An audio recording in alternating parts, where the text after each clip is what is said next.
Today I wanted to talk to you about children expressing their emotions.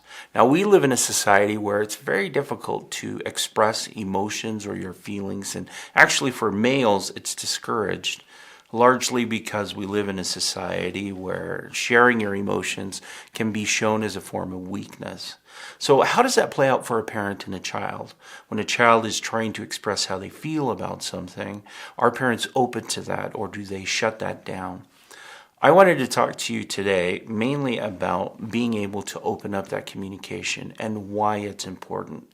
The reason that it's important for parents to listen to the emotions and the feelings of children is that emotions actually lead to actions. Now, I had talked about this in a previous post of how there's this continuum of how your thought process is and what you're thinking leads to actions, and then actions lead to consequences.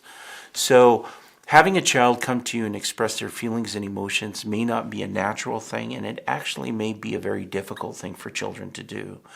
The idea behind opening up the communication is to help the child understand what is happening with them so you can avoid the action and avoid the consequence, as we had talked about before.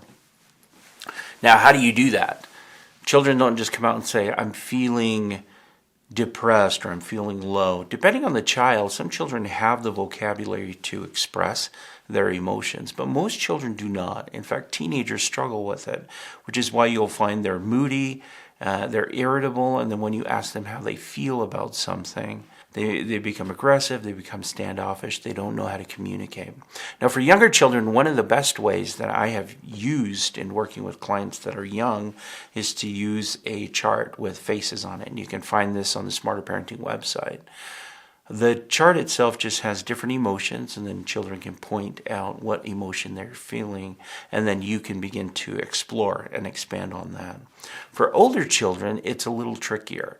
And so asking your child how they feel is too broad a statement. What you need to do is be very specific about what they think of what's going on in their lives. For example, I wouldn't go up to a teenager immediately and say, how do you feel about school?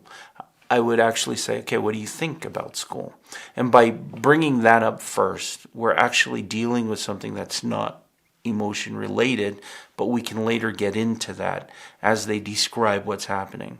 Now, another technique you can use for older children is something we call observe and describe. So in this skill, if you look at it from the Smarter Parenting website, it's simply just observing something and describing what it is that you're observing. Now, it seems like it would be super easy to do.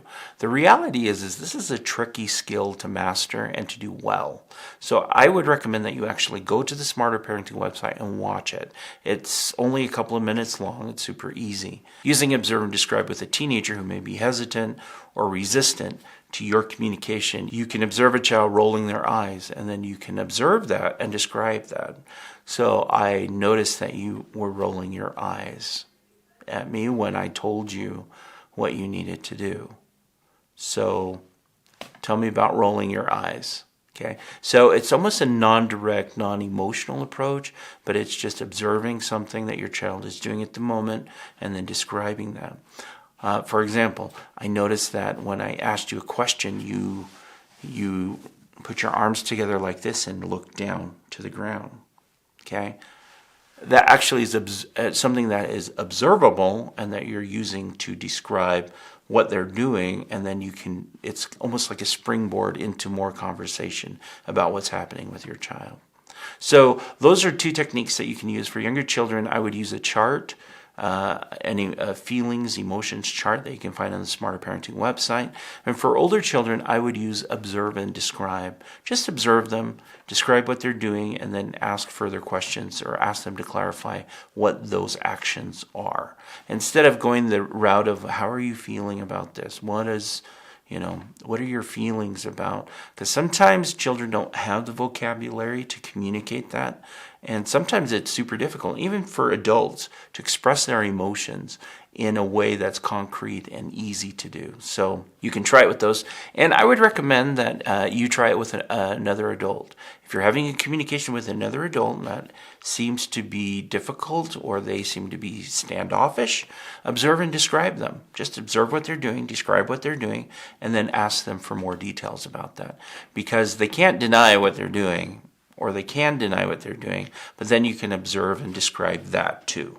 So, so you're denying that.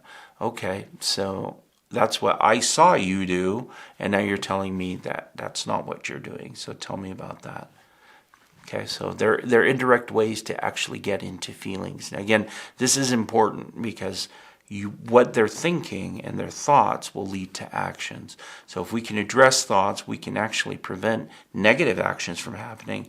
And by preventing negative actions, we actually affect negative consequences. So that is the tip for this week. So don't forget to subscribe and visit the Smarter Parenting website for Observe and Describe. It's a simple video. It doesn't take very long, and it'll give you the ins and outs of how to do it effectively. That's it for me for this week. We'll see you again next week.